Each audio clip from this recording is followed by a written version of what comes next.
Chapter 9, The Raid. At the sound of someone in my room, I opened my eyes painfully. It was Usi carrying up his bedding and night clothes to store in the secret room. Behind him came Mary and Thea with their bundles.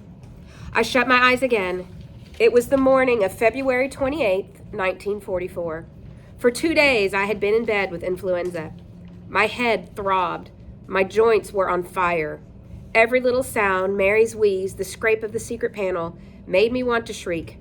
I heard Hank and Mita come in, then Usi's laugh as he handed the day things out to the others through the low door. "Go away, all of you. Leave me alone." I bit my lip to keep from saying it. At last, they collected their clothes and belongings and trooped out, closing the door behind them. Where was Leendert? Why hadn't he come up? Then I remembered that Leendert was away for a few days, setting up electrical warning systems like ours in several of our host homes. I drifted back into a feverish sleep. The next thing I knew, Betsy was standing at the foot of the bed, a steaming cup of herb tea in her hand. "I'm sorry to wake you, Corey, but there's a man down in the shop who insists he will only talk to you." "Who is he?" "He says he's from Ermelo. I've never seen him before." I sat up shakily. "That's all right. I have to get up anyway. Tomorrow the new ration cards come." I sipped the scalding tea, then struggled to my feet. There by the bed lay my prison bag, packed and ready as it had been since the summons from the chief of police. In fact, I'd been adding to it. Besides the Bible, clothing, and toilet things, it now held vitamins, aspirins, iron pills for Betsy's anemia, and much else. It had become a sort of talisman for me, a safeguard against the terrors of prison. I got slowly into my clothes and stepped out onto the landing. The house seemed to reel around me. I crept down, clinging to the handrail. At the door to Tante Jan's rooms, I was surprised to hear voices. I looked in. Of course, I'd forgotten. It was Wednesday morning. People were gathering for Willem's weekly service. I saw Nolly passing around occupation coffee, as we called the current brew of roots and dried figs. Peter was already at the piano, as he was most weeks, to provide the music. I continued down around the stairs, passing new arrivals streaming up. As I arrived, wobble-kneed in the shop, a small sandy-haired man sprang forward to meet me. "Miss ten Boom." "Yes?" There was an old Dutch expression. You can tell a man by the way he meets your eyes. This man seemed to concentrate somewhere between my nose and my chin. "Is it about a watch?" I asked. "No, Miss ten Boom, something far more serious." His eyes seemed to make a circle around my face. "My wife has just been arrested. We've been hiding Jews, you see. If she is questioned, all of our lives are in danger." "I don't know how I can help," I said. "I need 600 guilders. There's a policeman at the station in Ermelo who can be bribed for that amount. I'm a poor man, and I've been told you have certain contacts." "Contacts?" "Miss ten Boom, it's a matter of life and death. If I don't get it right away, she'll be taken to Amsterdam, and then it will be too late." Something about the man's behavior made me hesitate, and yet how could I risk being wrong? "Come back in half an hour, I'll have the money," I said. For the first time, the man's eyes met mine. "I'll never forget this," he said. The amount was more than we had at the Bayet, so I sent Toos to the bank with instructions to hand the man the money, but not to volunteer any information. Then I struggled back up the stairs. Where 10 minutes earlier I'd been burning with fever, now I was shaking with cold. I stopped at Tante Jan's rooms just long enough to take a briefcase of papers from the desk. Then, with apologies to Willem and the others, I continued to my room. I undressed again, refilled the vaporizer where it was hissing on its small spirit stove, and climbed back into bed. For a while, I tried to concentrate on the names and addresses in the briefcase. 5 cards needed this month in Zandvoort, none in Overveen. We would need 18 in... The flu roared behind my eyes. The papers swam in front of me. The briefcase slipped from my hand, and I was asleep. In my fever dream, a buzzer kept ringing. On and on it went. Why wouldn't it stop? Feet were running, voices whispering, "Hurry, hurry!" I sat bolt upright. People were running past my bed.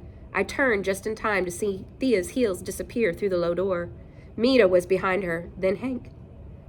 But I hadn't planned a drill for today. Who in the world? Unless it wasn't a drill. Usi dashed past me, white-faced, his pipe rattling in the ashtray that he carried in shaking hands. And at last it penetrated my numbed brain that the emergency had come. 1, 2, 3 people already in the secret room. 4 as Usi's black shoes and scarlet socks disappeared. But Mary, where was Mary? The old woman appeared in the bedroom door, mouth open, gasping for air. I sprang from my bed and half pulled, half shoved her across the room. I was sliding the secret panel down behind her when a slim, white-haired man burst into the room. I recognized him from Pickwick's, someone high in the National Resistance. I'd had no idea he was in the house. He dived in after Mary. 5, 6. Yes, that was right, with lean dirt away. The man's legs vanished, and I dropped the panel down and leapt back into bed. Below, I heard doors slamming, heavy footsteps on the stairs.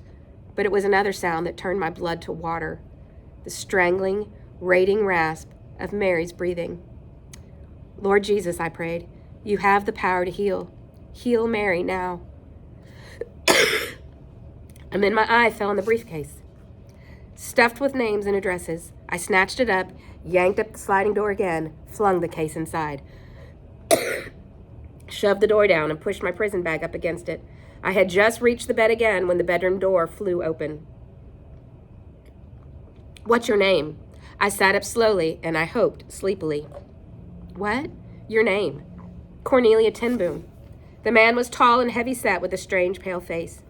He wore an ordinary blue business suit. He turned down and shouted down the stairs. We've got one more up here, Willems. He turned back to me. Get up, get dressed.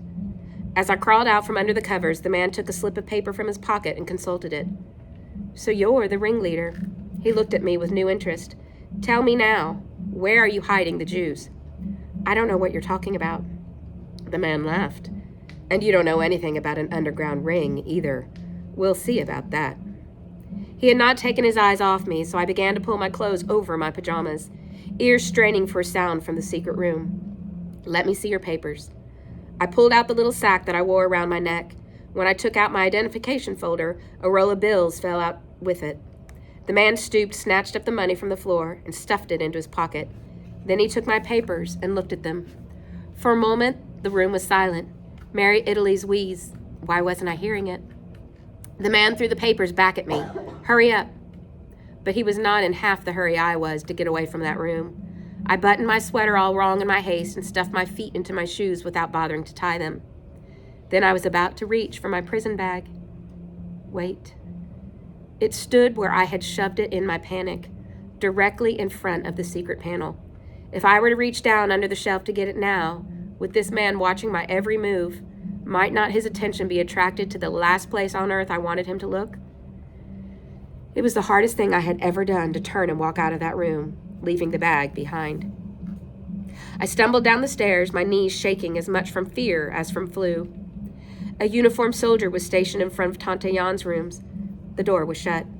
I wondered if the prayer meeting had ended, if Willem and Nolly and Peter had gotten away, or were they all still in there? How many innocent people might be involved? The man behind me gave me a little push, and I hurried on down the stairs to the dining room.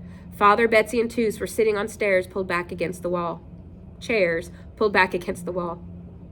Beside them sat 3 underground workers who must have arrived since I had gone upstairs. On the floor, beneath the window, broken in 3 pieces, lay the Alpina sign. Someone had managed to knock it from the sill.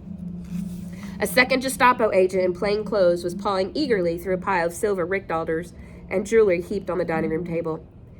It was the cash from the space behind the corner cupboard. It had been indeed the first place they looked. Here's the other one listed at the address, said the man who had brought me down. My information says she's the leader of the whole outfit. The man at the table, the one called Willems, glanced at me, then turned back to the loot in front of him. You know what to do, Captain. Captain seized me by the elbow and shoved me ahead of him down the remaining 5 steps and into the rear of the shop. Another soldier in uniform stood guard just inside the door. Captain prodded me through to the front room and pushed me against the wall. Where are the Jews? There aren't any Jews here. The man struck me hard across the face. Where do you hide the ration cards? I don't know what your... Captain hit me again. I staggered up against the astronomical clock. Before I could recover, he slapped me again, and again, and again. Stinging blows that jerked my head backward. Where are the Jews? Another blow. Where is your secret room? I tasted blood in my mouth. My head spun. My ears rang. I was losing consciousness. Lord Jesus, I cried out, protect me. Captain's hand stopped in midair.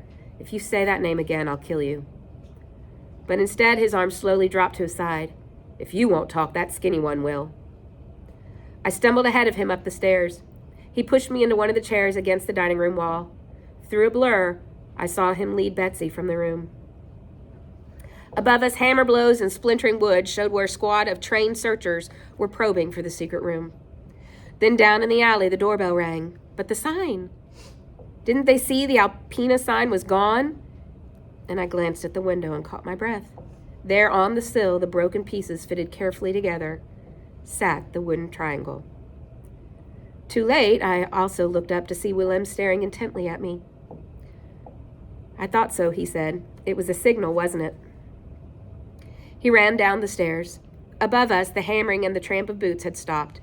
I heard the alley door open and Willem's voice, smooth and ingratiating. "Come in, won't you?" "Have you heard?" A woman's voice. "They've got Herman." "Pickwick, not Pickwick." "Oh?" I heard Willem say. "Who was with him?" He pumped her as hard as he could, then placed her under arrest. Blinking with fright and confusion, the woman was seated with us along the wall. I recognized her only as a person who occasionally took messages for us about the city. I stared in anguish at the sign in the window announcing to the world that all was as usual at the Bayet. Our home had been turned into a trap. How many more would fall into it before this day was over? And Pickwick? Had they really caught Pickwick? Captain appeared with Betsy in the dining room door. Her lips were swollen and puffy. A bruise was darkening on her cheek. She half fell into the chair next to mine. "Oh, Betsy, he hurt you." "Yes." She dabbed at the blood on her mouth. "I feel so sorry for him." Captain whirled, his face even paler. "Prisoners will remain silent," he shrieked. 2 men were clumping down the stairs and into the dining room, carrying something between them. They had discovered the old radio beneath the stairs. "Law-abiding citizens, are you?" Captain went on. "You, the old man there. I see you believe in the Bible." He jerked his thumb at the well-worn book on its shelf. "Tell me, what does it say in there about obeying the government?" "Fear God," Father quoted, and on his lips in that room the words came as a blessing and reassurance. "Fear God and honor the Queen." Captain stared at him. "It doesn't say that. The Bible doesn't say that." "No," Father admitted. "It says fear God, honor the King. But in our case, that is the Queen." "It's not king or queen," roared Captain. "We're the legal government now, and you're all lawbreakers." The doorbell rang again. Again, there were the questions and the arrest. The young man, one of our workers, had barely been assigned a chair when again the bell sounded. It seemed to me that we had never had so many callers. The dining room was getting crowded. I felt sorry for those who'd simply come on social visits. An elderly retired missionary was brought in, jaw quivering with fear. At last, from the banging and thumping above, they had not discovered the secret room. A new sound made me jump. The phone down in the hall was ringing. "That's a telephone," cried Willems. He glared around the room, then grabbing me by the wrist, yanked me down the stairs behind him. He thrust the receiver up against my ears, but kept his own hand on it. "Answer," he said with his lips. "This is the Ten Boom residence and shop," I said as stiffly as I dared. But the person on the other end did not catch the strangeness.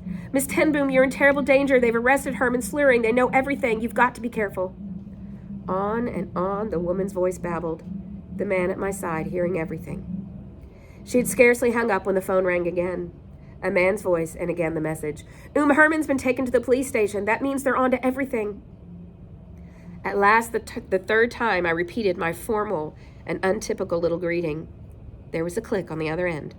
Willem snatched the earpiece from my hand. "Hello, hello," he shouted. He jiggled the cradle on the wall. The line had gone dead. He shoved me back up the stairs and into my chair again. "Our friend's wised up," he told Captain. But I heard enough.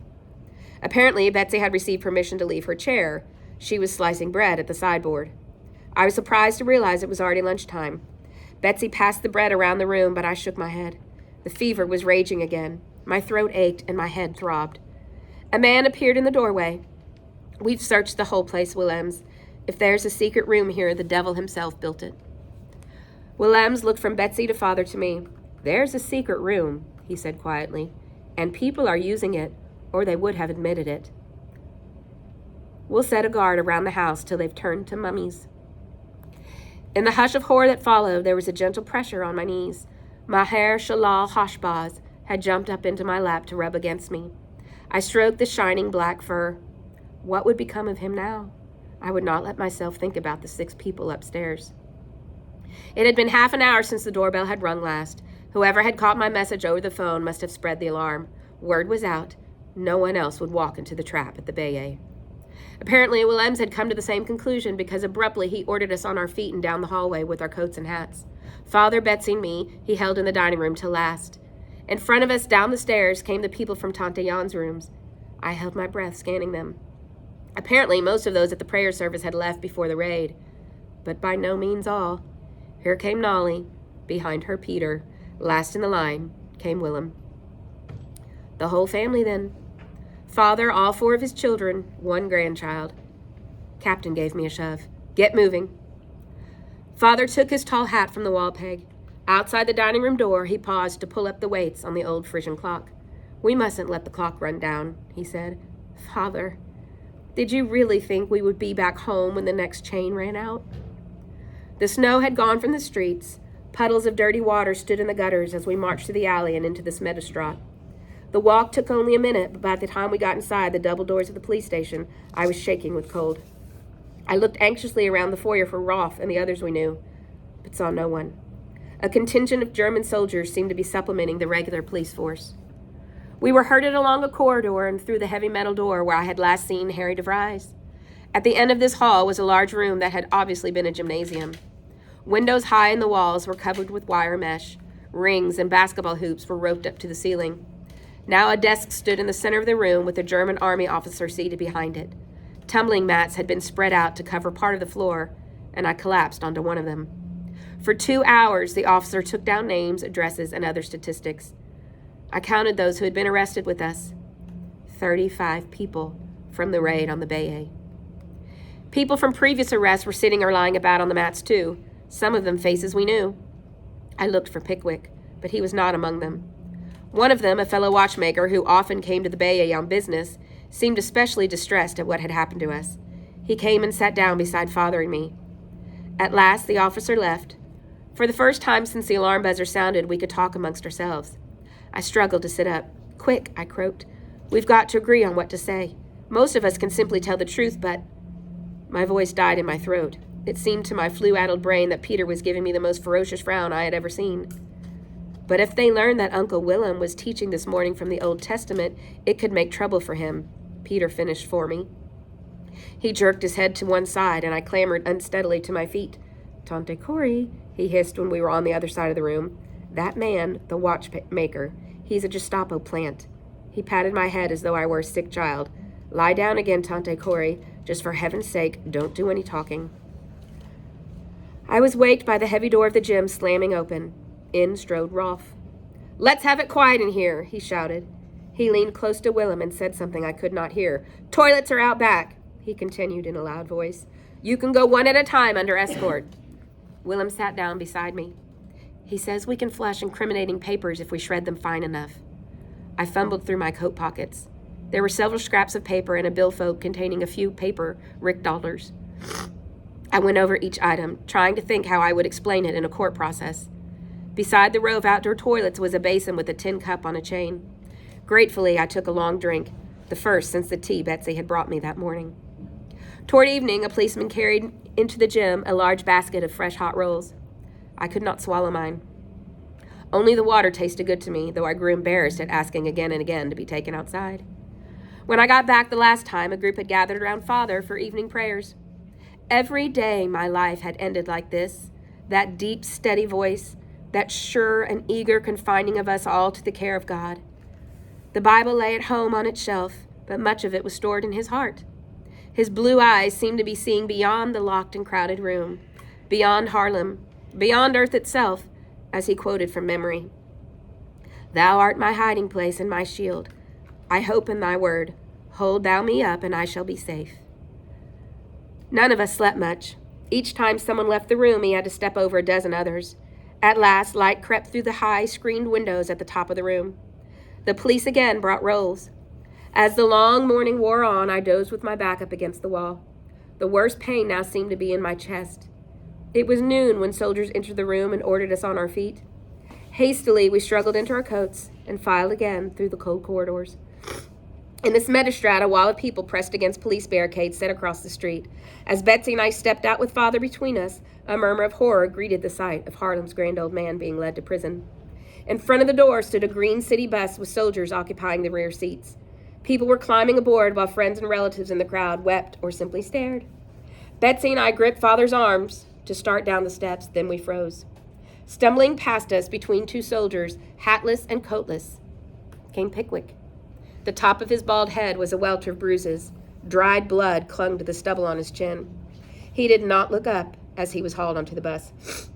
Father, Betsy, and I squeezed into a double seat near the front. Through the window, I caught a glimpse of Tyne standing in the crowd. It was one of those radiant winter days when the air seemed to shimmer with light. The bus shuddered and started up. Police cleared a path and we inched forward. I gazed hungrily out the window, holding on to Haarlem with my eyes.